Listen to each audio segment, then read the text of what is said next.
부산 한성교회 오늘의 밥 시간입니다. 3월 4일 월요일 오늘의 밥은 마가복음 9장 2절로 13절 말씀입니다.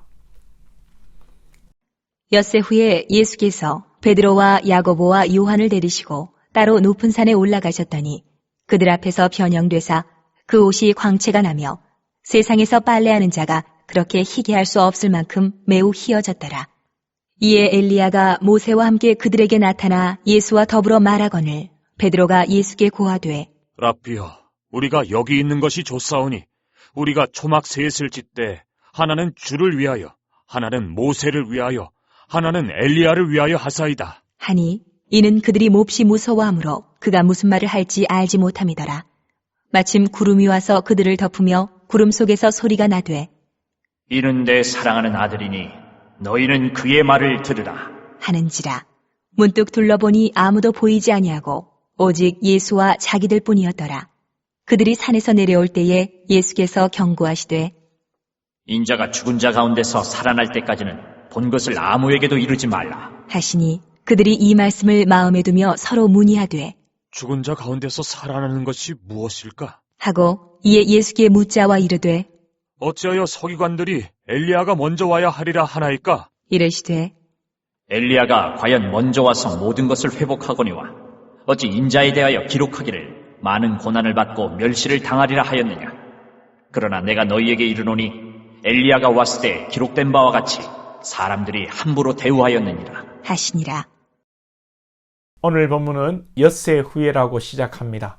이 가이사랴 빌립보에서 엿새 후에 높은 산을 예수님께서 베드로와 야고보와 요한을 데리시고 오르십니다. 그리고 이 산에서 물리적 육안으로는 정말 볼 수 없는 변형되신 예수님과 모세와 엘리야를 보게 되고 베드로는 여기에 있는 것이 좋사오니 우리가 초막을 짓겠다라고 합니다. 그리고 산 아래로 내려오는 길에 예수님께서 죽으시고 부활하실 것을 아무에게도 말하지 말라고 당부하시는 내용입니다. 사실은 이 똑같은 내용을 누가복음에서 보면 예수님께서 모세와 엘리야와의 이 대화 중에 예수님께서 예루살렘에서 별세하신다는 내용이 나옵니다. 이제 드디어 예수님의 사역의 정점이 소개되는 것이죠. 모세는 구약에서 나와 같은 선지자의 출현을 예고한 사람이고 엘리야는 예수님 이전에 나타날 선지자인 것을 우리가 생각해 볼 때에 모세와 엘리야는 바로 메시아 예수님의 오심과 사역의 마무리를 드러내는 인물인 것입니다.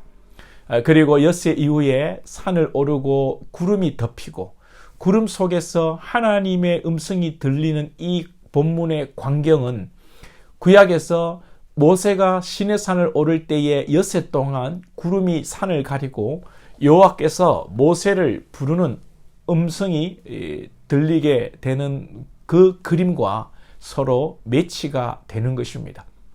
오늘 본문은 예수님께서 율법의 완성자로 십자가의 죽으심을 제자들에게 공표하시는 것입니다. 자, 그럼에도 구약의 이 여러분 백성들 생각해 보면 금송아지를 만들고 우상 숭배를 하고 하나님을 제대로 믿지 못한 것처럼 베드로가 역시 헛발질을 합니다. 여기에 있는 것이 좋다고 하면서 초막을 짓겠다는 내용이죠. 사실 이렇게 베드로가 말한 것은 당황해서 한 말입니다. 여전히 예수님으로 인해서 로마로부터 이스라엘이 독립하고 북극 강병에 이스라엘을 세우고 예수님을 왕으로 옹립해야 하는데 예수님께서 죽으신다고 하니 당황스러운 것이죠. 그래서 본문 6절에 이는 그들이 몹시 무서워하므로 그가 무슨 말을 할지 알지 못함이더라. 이 성격이 급하고 당황한 베드로는 무슨 말을 할지 모르는 채 그냥 나오는 대로 초막을 짓고 이 산에서 머물고 세상에서 내려가지 않겠다 이렇게 얘기를 하는 거죠. 곧 예수님께서 죽지 말라는 소리입니다. 여전히 마귀의 말을 하고 있는 베드로를 보게 됩니다. 그러나 우리가 아는 대로 이후에 베드로는 예수님의 수제자로 십자가를 거꾸로 지고 죽는다는 것을 여러분 기억해 주시기 바랍니다. 지금 믿음이 없다고 미래에도 믿음이 없다 할 수 없죠. 지금 좀 부족해도 주님이 역사하시면 큰 믿음의 용사가 될 수 있습니다. 우리 주변의 자녀들이나 우리 성도들을 볼 때 이런 기대감을 가지고 소망과 축복의 마음을 가져야 되겠습니다. 자, 이제 산에서 내려오는데 예수님께서 예수님의 죽으심과 부활을 아무에게도 이르지 말라고 다시 경고하시는데 사실 제자들은 이해도 못하고 믿지도 못합니다. 그래서 질문을 합니다.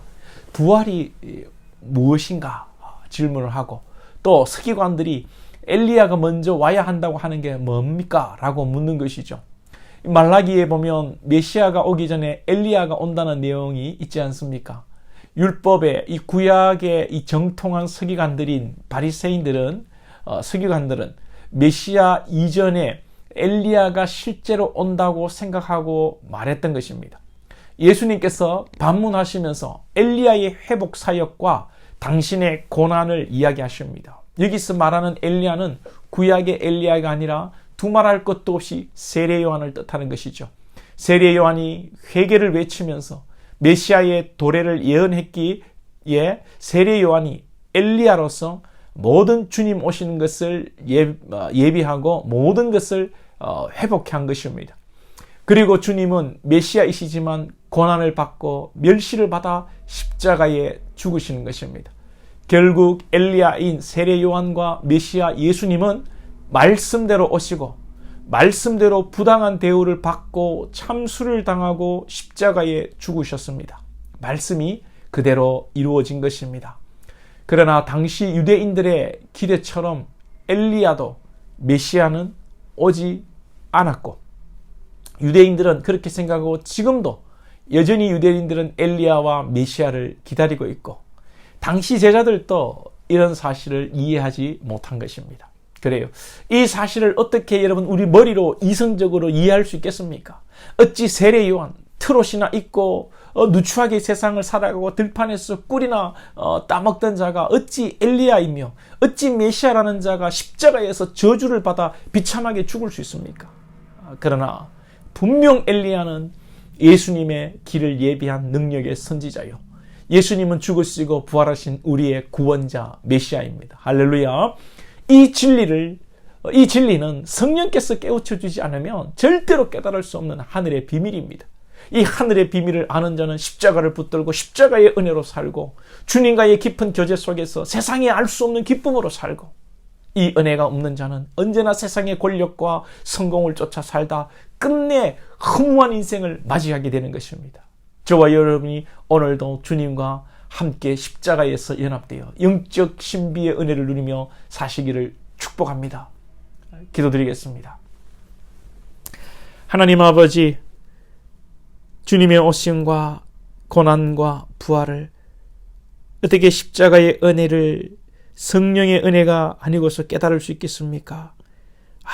아무리 이성적으로 지성적으로 구약의 말씀을 달달달 외운다 할지라도 참 바리새인과 서기관들과 그들 유대인들처럼 주님을 영접할 수가 없을진데 오늘 우리가 예수를 믿고 주님을 영접한 사실이 너무나도 큰 은혜입니다. 주님 이 은혜 속에 오늘도 살아가게 하시고 이 십자가의 은혜를 또 주님 우리의 마음에 새기며 이 은혜를 또 실제적으로 우리 삶 가운데 누리며 살아갈 때에 하나님 이 땅에서 정말 하늘의 삶을 살아가게 하시고 하나님과 동행하고 주님과 인격적인 깊은 연합 속에서 이 세상의 모든 어려움과 역경들을 이겨내며 승리하며 나아가는 복된 권속들 될 수 있도록 인도하여 주시옵소서. 주의 진리가 오늘도 우리를 자유케 하옵소서. 예수님의 이름으로 기도하옵나이다. 아멘.